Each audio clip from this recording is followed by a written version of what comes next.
पाकिस्तान का अमीर तरीन इंसान कौन है? ये शख्स अमेरिका का 65वां और दुनिया का 224वां अमीर तरीन इंसान भी है। आखिर कैसे ये WWE को मात दे चुका है और इस शख्स का मवाजना इंडिया के अमीर तरीन इंसान मुकेश अंबानी के साथ क्यों किया जाता है? नाजरीन, आप देख रहे हैं YouTube चैनल IM TV और मैं हूं आपका होस्ट गालिब सुल्तान। आज हम आपके लिए लाए हैं इंतहाई इंटरेस्टिंग बायोग्राफी जो कि शाहिद खान की जिंदगी पर मबनी है। इस वक्त शाहिद खान की नेटवर्थ 11.9 बिलियन डॉलर है। ये LLC, flex and gate, Toronto four season और AEW के ओनर हैं। लेकिन इनकी जिंदगी में एक वक्त ऐसा भी था कि जब ये हर घंटे की $1.2 की उजरत पर होटल में बर्तन धोया करते थे। तो इन्होंने ये सफर कैसे तय किया और किन किन मसाइल का सामना करना पड़ा? यकीनन आप इस वक्त तजस्सुस का शिकार होंगे और ये जानना चाहते होंगे कि शाहिद खान इस मकाम तक कैसे पहुंचे। तो आइए इनकी जिंदगी के तमाम तर पहलुओं का पै दर पै अहाता करते हैं। ये 4 जुलाई 1950 को लाहौर के मिडिल क्लास तबके में पैदा हुए। इनके वालिद साहब वकील थे और साथ इनका कंस्ट्रक्शन का एक छोटा सा बिजनेस भी था। इनकी वालदा मैथ की टीचर थी। इनके यहाँ वसाइल की फरावानी तो ना थी, ताहम ये एक मुनासिब जिंदगी गुजार रहे थे।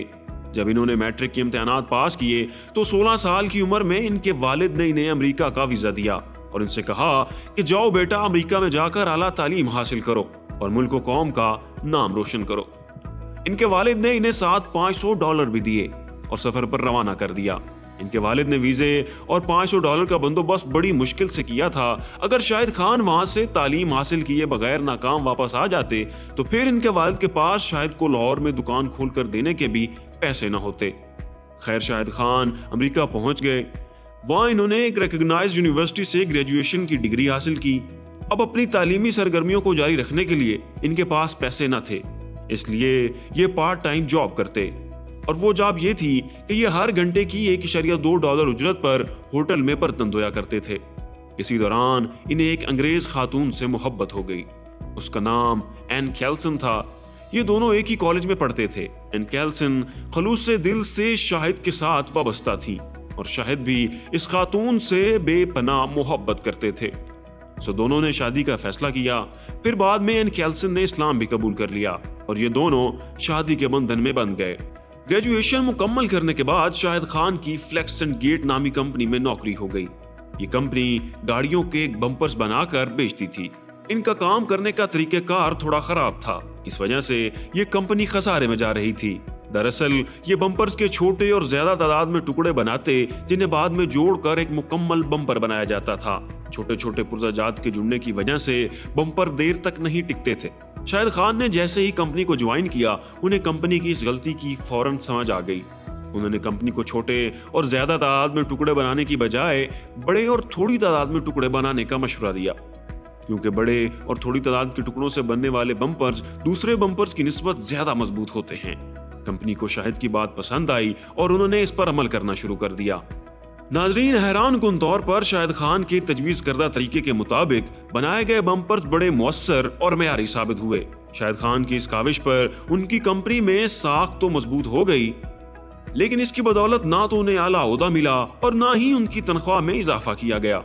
शाहिद खान ने कभी हिम्मत न हारी और वो मुसलसल 7 साल तक इस कंपनी में काम करते रहे। इस दौरान वो न सिर्फ बम्पर्स बनाने के तरीके बल्कि गाड़ियों के दीगर पुर्जाजात के मामले में भी इंतहाई माहिर हो चुके थे। अब वो अपने शोबे में माहिराना सलाहियतों के हामिल थे। उनके पास $16,000 भी जमा हो चुके थे। सो उन्होंने अपनी अलग से कंपनी खोलने के बारे में सोचना शुरू कर दिया। दूसरी जानिब कंपनी में भी उनकी सख्त मेहनत और इखलास के बावजूद तनख्वाह में इजाफा नहीं किया जा रहा था। आखिरकार 1978 में उन्होंने फ्लेक्स एंड गेट कंपनी को खैरबाद कहा और अपनी एक अलग कंपनी खोल ली, जिसका नाम इन्होंने बम्पर्स वर्क्स रखा। अब भी कंपनी को चलाने के लिए इनके पास मौजूद सरमाया ना काफी था। अपने कारोबार को इब्तदाई ऑक्सीजन देने के लिए इन्होंने अपने बाप से राब्ता करके कुछ पैसों का तकाजा किया, लेकिन इनके वालिद कोई मदद न कर सके। ताहम इन्होंने हिम्मत ना हारी और बैंक से कर्जा लेने का सोचा। इससे मुतल्लिक उन्होंने रस्मी कार्रवाई पूरी की और बैंक से $50,000 का कर्जा लेने में कामयाब हो गए। अब इन्होंने अपने बम्पर्स बनाने शुरू कर दिए। बम्पर्स बनाने के मामले में इन्होंने मुनफरिद काम ये किया कि सारा बम्पर स्टील के सिर्फ एक ही टुकड़े से बना दिया और इनका यह तजर्बा अच्छा रहा। अगरचे इनकी प्रोडक्ट इंतहाई लाजवाब थी, लेकिन कंपनी का कोई नाम न था। इनके मुकाबले में बड़ी बड़ी कंपनियां थीं और मार्केट में उनका नाम गूंजता था। इसलिए इब्तदाई दिनों में इनका काम खासा मायूसकुन रहा। लेकिन फिर इन्होंने जनरल मोटर नामी एक कंपनी को अपने चंद बम्पर्स तोहफे के तौर पर भेजे और उनसे कहा कि आप ये बम्पर तजर्बे के तौर पर इस्तेमाल करें। उनके बम्पर बड़ी मियारी और मजबूत थे, जो कि कंपनी को पसंद आ गए। अब कंपनी ने अपनी कारों के लिए बम्पर बनाने का ठेका शाहिद खान की कंपनी बम्पर वर्क्स को दे दिया और यहां से शाहिद खान की जिंदगी का टर्निंग पॉइंट शुरू हो गया। इसके बाद इन्होंने उस वक्त की सबसे बड़ी कंपनी टोयोटा के साथ एक मुआहदा किया। इस मुआहदे के तहत शाहिद खान की कंपनी में टोयोटा को न सिर्फ गाड़ियों के बम्पर्स बल्कि दीगर पुर्जाजात भी सप्लाई करने थे। अब शाहिद खान की कंपनी का पूरा अमेरिका में नाम बन चुका था। सभी बड़ी कंपनियां इन्हीं के बनाए हुए बम्पर्स इस्तेमाल करती थीं। अब ये बम्पर्स के साथ साथ गाड़ियों में इस्तेमाल होने वाले दीगर छोटे छोटे पुर्जे भी बनाते थे। दूसरी जानिब वो कंपनी की जिसमें शाहिद खान नौकरी किया करते थे, वो खसारे में जा रही थी। इनकी पसपाई की वजह शाहिद खान की कंपनी थी, क्योंकि फ्लेक्स एंड गेट कंपनी की सारी मार्केट को शाहिद की कंपनी बम्पर सप्लाई करती थी। फ्लेक्स एंड गेट की दुकान तकरीबन बंद हो चुकी थी। चुनाचा कंपनी ने शाहिद खान से बदला लेने की ठानी और इन पर इनकी कंपनी के तिजारती राज छुपाने का इल्जाम लगाकर मुकदमा चला दिया। अब शाहिद खान 2 साल तक यह मुकदमा भुगते रहे। इस मुकदमे ने इनके लिए बड़ी मुश्किलात खड़ी कर दी। आखिरकार शाहिद ने तंग आकर फ्लेक्स एंड गेट कंपनी को ही खरीद लिया और इस तरह इन पर मौजूद वो मुकदमा भी खत्म हो गया। इस वक्त ये अमेरिका की 60% गाड़ियों के बम्पर्स के सप्लायर हैं। इसके साथ ही ये 14 फैक्ट्रियों के मालिक भी हैं। शाहिद खान को क्रिकेट से बेहद लगाव है। चंद साल पहले इन्होंने पाकिस्तान क्रिकेट बोर्ड को पाकिस्तान में IPL जैसी लीग करवाने का कहा था, कि जिसके अखराजात शाहिद ने अपने जिम्मे लिए थे, लेकिन कुछ वजूहात की बिना पर ऐसा ना हो सका। इन्हें अमेरिका की फुटबॉल लीग NFL देखने का बड़ा शौक है।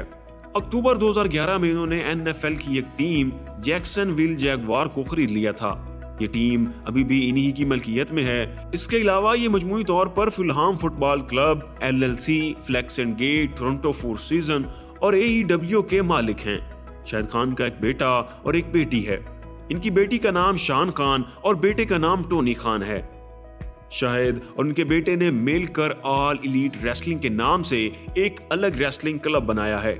इस क्लब ने WWE को माली और रेटिंग दोनों एतबार से बड़ा नुकसान पहुंचाया है। इसके बनते ही WWE रेसलर्स की एक बड़ी तादाद ने AEW को ज्वाइन कर लिया है। ये दुनिया में सबसे ज्यादा देखा जाने वाला खेल है और जाहिर सी बात है इन कंपनियों के मालिकान को एक तसल्ली बख्श मुनाफा भी मिलता है। नाजरीन, इस वक्त विंस मैकमैन का WWE और शाहिद खान का AEW क्लब एक दूसरे के आमने सामने खड़े हैं और माहिरीन का ये कहना है क्योंकि शाहिद खान के पास बहुत बड़ी इन्वेस्टमेंट मौजूद है, इसलिए AEW आने वाले दिनों में WWE पर गालिब आ जाएगा और ये दुनिया का सबसे मशहूर और ज्यादा देखा जाने वाला क्लब बन जाएगा। आने वाले चंद दिनों में शाहिद खान एक और स्टेडियम भी खरीदने जा रहे हैं। शाहिद की एक जाती यार्ड है जिसके चर्चे पूरी दुनिया में होते हैं। इसकी कुल मालियत $250 मिलियन है। इसका नाम उन्होंने किस्मैट रखा हुआ है। नाज़रीन, हम आपको बताते चलें कि पाकिस्तान की इस अमीर तरीन शख्स शाहिद खान का मवाजना भारत के अमीर तरीन इंसान मुकेश अंबानी के साथ किया जाता है। सोशल मीडिया पर इन दोनों शख्सियात की दहाक बैठी है। इस मवाजने की वजह ना तो कोई तासुब है और ना ही कोई दुश्मनी, बल्कि इसकी असल वजह यह है कि मुकेश अंबानी भी मिडिल क्लास से ताल्लुक रखते थे। उनकी जिंदगी भी इसी तरह मसाइब व आलाम से भरी हुई थी और उन्होंने भी बिल्कुल इसी रफ्तार और दौर में तरक्की की है कि जिस रफ्तार और दौर में शाहिद खान ने की है। सो इनके इस ममासलत की बिना पर इन दोनों शख्सियात का सोशल मीडिया पर अक्सर औकात मवाजना किया जाता है। तो अपनी इस वीडियो के आखिरी हिस्से में हम आपको मुकेश अंबानी की जिंदगी से मुतल्लिक चंद नागुज़ीर और मानीखेज बातें बताते चलें। मुकेश अंबानी के वालिद का नाम धीरू भाई अंबानी था। ये गुजरात के गांव में पैदा हुए। इनके घरेलू हालात दगरगों थे। इंडिया में रहकर अपनी गाड़ी का पहिया चलाना इनके लिए नामुमकिन था। सो एक अच्छे रोजगार और मुआश की तलाश में यमन चले गए। वहां ये पेट्रोल पंप पर नौकरी करते और हासिल शुदा मुआवजा जमा कर लेते। इसके बाद इन्होंने यमन में ही शादी कर ली। शादी के 3 साल बाद यानी 1957 को इनके यहाँ एक बच्चा पैदा हुआ जिसका नाम इन्होंने मुकेश अंबानी रखा। ये बच्चा आज दुनिया का 19वां, एशिया का दूसरा और भारत का पहला अमीर तरीन इंसान है। बच्चे की पैदाइश के बाद धीरूभाई अंबानी वापस इंडिया आ गए। वहां इन्होंने रिलायंस कमर्शियल कॉरपोरेशन के नाम से कंपनी खोली। इब्तदाई दिनों में ये कंपनी सिर्फ मिसाले और कपड़े का कारोबार करती थी, लेकिन बाद में इसके काम करने का दायरा कार वसी हो गया। मुकेश अंबानी, जो कि धीरू के बेटे हैं, ने अपने मकामी स्कूल से मैट्रिक के इम्तिहानात पास किए। इसके बाद यूनिवर्सिटी से इंजीनियरिंग की डिग्री हासिल की और फिर मजीद आला तालीम हासिल करने के लिए कैलिफोर्निया की यूनिवर्सिटी स्टैनफोर्ड चले गए। ये वहां एमबीए कर रहे थे। इसी दौरान इनके वालिद ने फौरन मुल्क वापस आने का कहा। इन्होंने अपना एमबीए अधूरा छोड़ा और वापस इंडिया आ गए।